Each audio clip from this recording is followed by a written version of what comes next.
What's going on, noisy neighbors? It's your boy, Big Boy Noise. I'm just chilling in the boom boom room, man. Having a beautiful day, man. I hope you are too. Today's topic that I want to talk on today is basically outsmarting the bad guy. You know what I mean? I recently did a video where I talked about different incidents where I got out of danger by using my head, and afterwards, being from Philly, man. Being from the hood and the streets I'm from, man. Just the community I'm from, the city I'm from. A lot, man. You encounter a lot of dangers, man. And I'm smiling, but sometimes they say you gotta laugh to keep from crying. You know what I mean? It's survival of the fittest, and if you're not strong, you will not survive.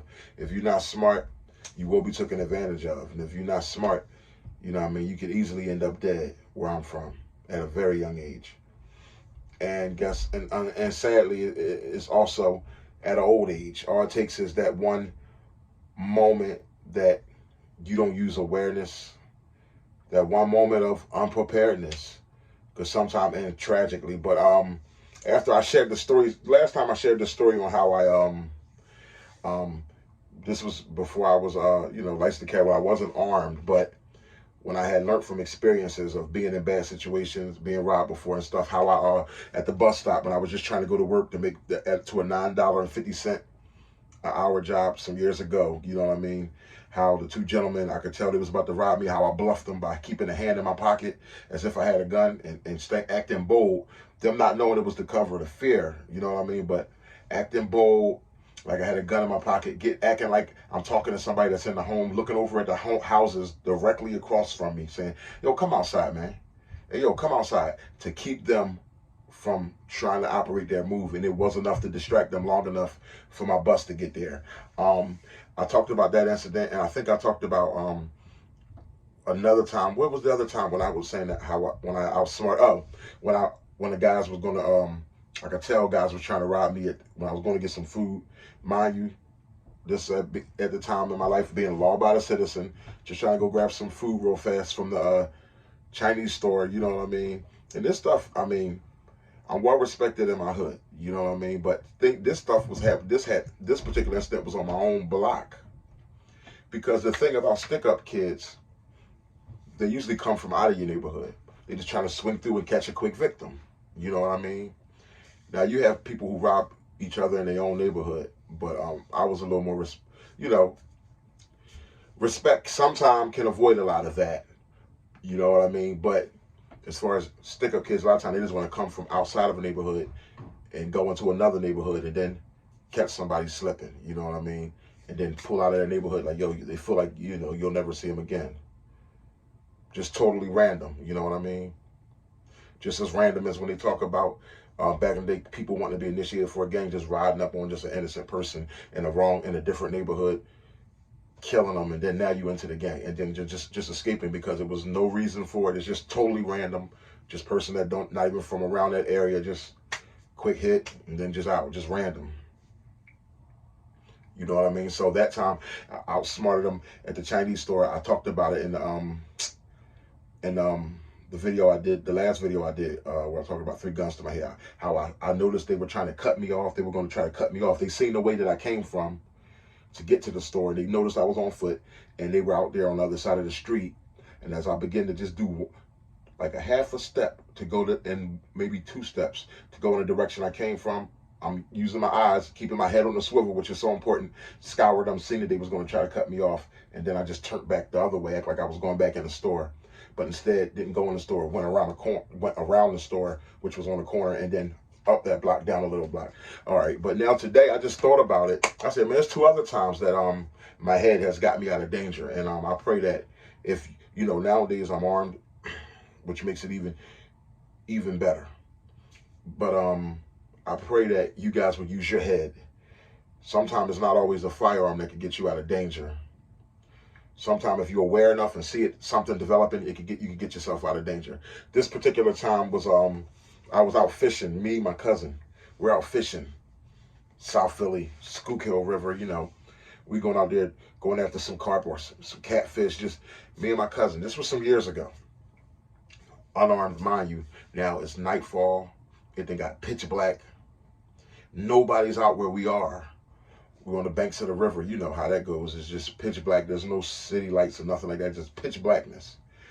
Now, where we are is not far from the entrance of the swimming area.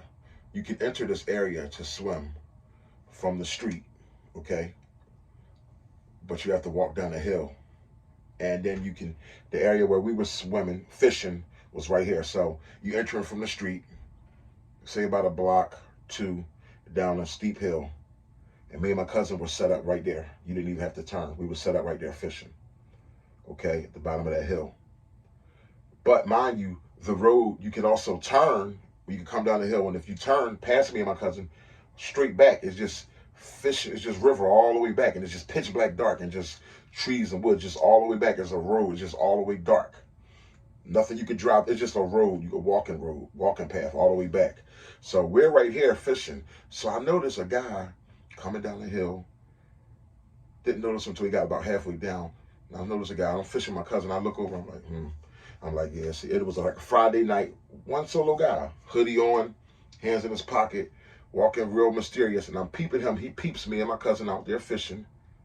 I'm seeing him look, and he slowly turns, and I'm seeing him start to just like look around.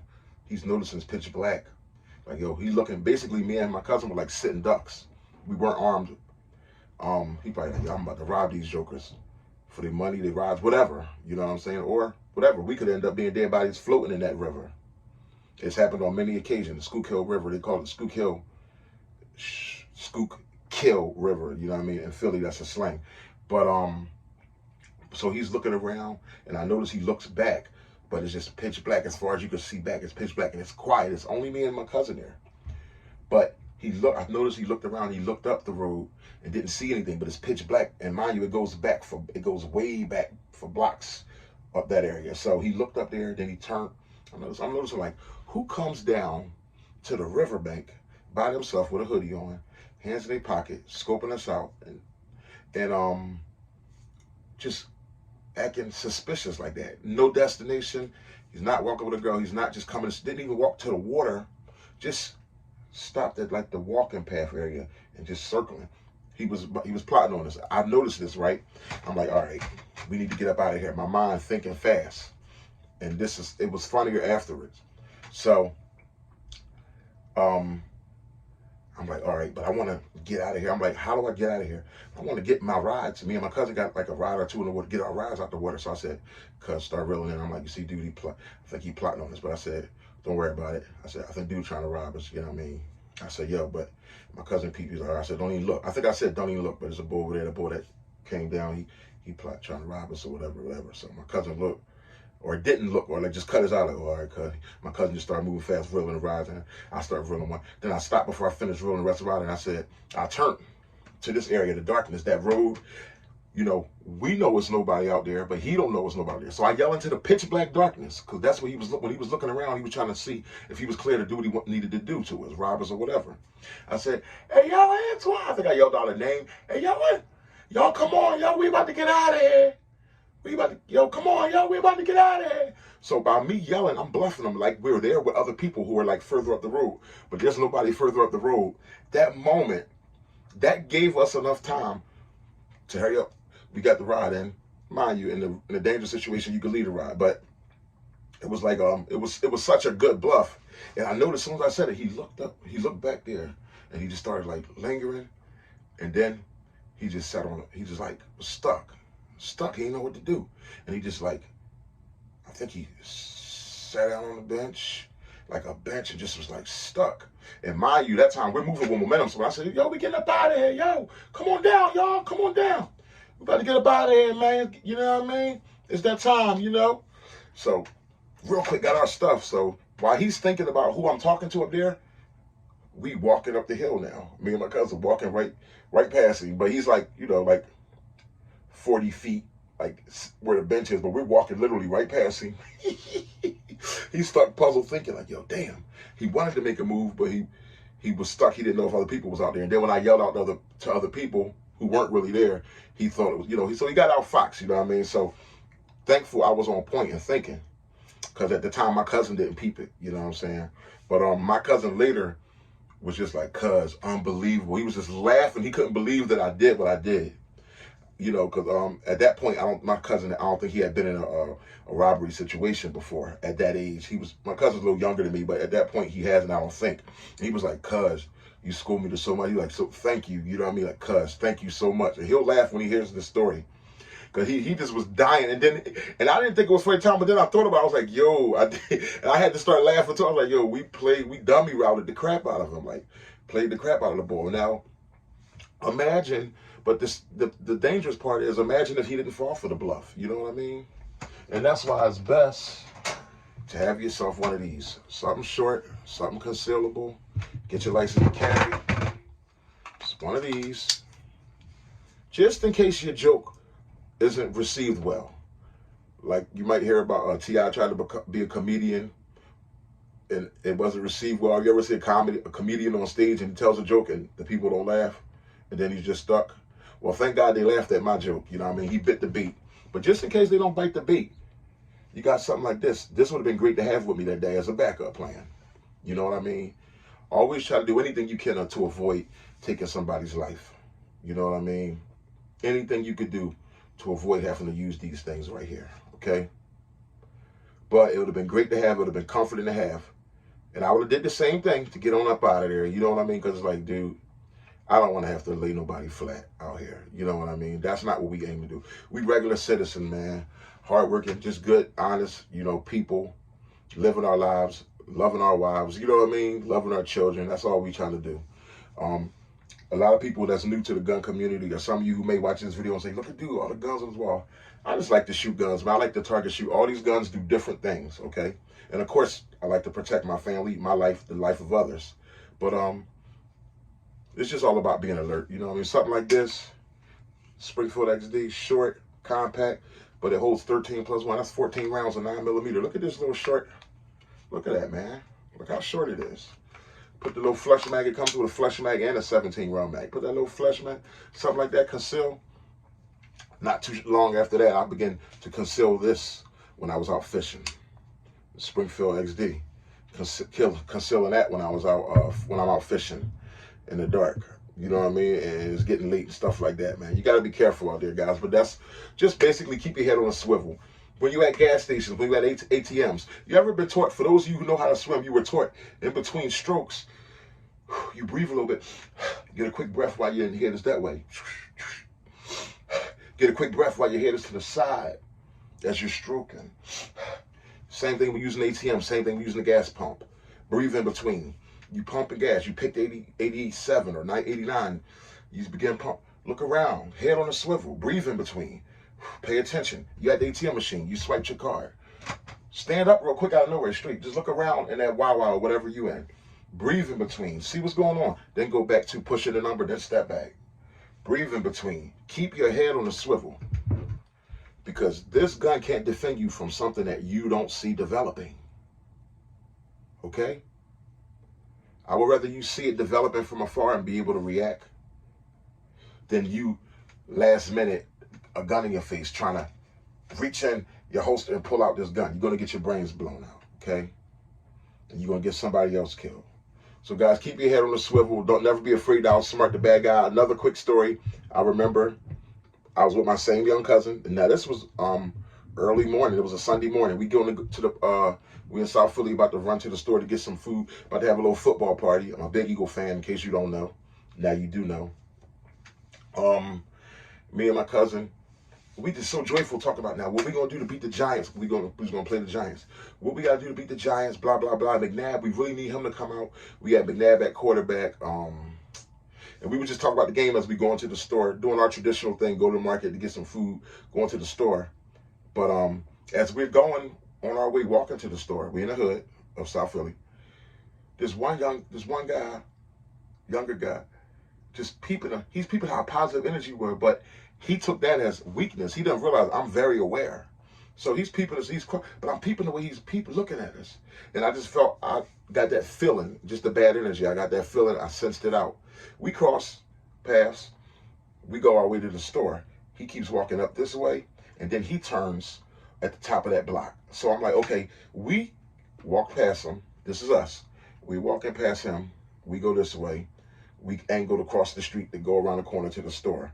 He walks past, this is him. He walks past us. Now as we going like this, he's going like this, but a block away. He's going, what he was going to try to do is meet us. So he went a block away. We get around the corner. He probably figured we going to a store. Where else you going? You going where the markets is at. There's nowhere else to go. He heard us talking about the game, so he probably heard us talking about, yeah, we get what we gonna get for the party, some sausages, whatever to cook. So now he's gonna. I think I ended up seeing him when we got around to the block. Actually, it was Point Breeze. When we got around to the block where the market is, I think I seen him up a block away, up at that corner. I said, look, he peeping us. I might not have said nothing to my cousin that time. I think I did. I said, yo, dude, I think dude peeping us, yo, because I seen his energy when we crossed him. We go in the market, we shop, we come out. But sometimes, and at this time I wasn't carrying, sometimes you gotta rush, and you don't have to always go back the same way you came. So, once we got our food and we come out the market, instead of going back the same way we came, I said, cuz, let me show you something. Think about South Philly. Unfortunately, there's a lot of abandoned buildings and a lot of missing buildings at this time on Point Breeze. It was like a missing space where you could look through the block like an alley. It was like a missing home or two missing buildings. You could peek through and see back to my block. From one block, you could look through the gap in between the houses and see my block. So instead of us going right back the way we came, I said, let's walk this way. So we went up a little bit. And I said, peep this, cuz. I said, just walk, so just look through there. Let's just watch. Next thing you know, you see the dude coming right back. Like early Sunday morning, what are you doing just walking? To just be walking. You're not from around here, I would have recognized you. He's coming right back. He thought he was going to time us. So when we came back out, he wanted to meet right back up with us again. But we didn't come back this way. I said, let's go this way. So now we coming behind him, but we peeping him through the whole other block. He don't even know that. We peeped him coming back. We delayed. We didn't rush back. You know what I mean? We delayed and we seen him. He showed his hand. Once again, if I would have had something like this on me, it could have ended up being a very bad situation. Or I could have been much more comfortable in my elusiveness. You know what I mean? Because guess what? What if I wouldn't have been on point? If I wouldn't have been on point, at least when he began to get up on us, when he went to try to time us, I would have had this with me, and I would have had to do what I had to do to defend the life of me and my cousin, okay? Because like we said before, people rob. A lot of time after they finish robbing, they go ahead and shoot you for the hell of it. You just never know. It's just, that's what it's like where I'm from, you know what I mean? So, I just want to say what's up to the Twig community. I'm sorry for being so drawn out, guys, but I just really want you guys to use your head, keep your head on a swivel. Make big. Like, you know how when they say, oh, if you ever see an animal, a bear or something, they say people, they make big, you know what I mean? Make big. Anything, I mean, you're stuck at that point because the bear's faster than you, a bear can climb a tree faster than you. At that point, just make big, bluff, try to out-aggress him, try to act like you're stronger than him, even though you're really not. That's what I did at the bus stop when I was smart to those bad guys, when I had my hand in my pocket and it was like, you know, acting really aggressive. You know, hey, acting like I was on the phone. You know, come outside, man. Acting like I had a gun. So it's like if they draw, see, everybody wants to shoot, but nobody wants to be shot back. So I bluffed them. I made big. You know what I mean? Hey, noisy neighbors. Till next time, your boy, Big Boy Noise.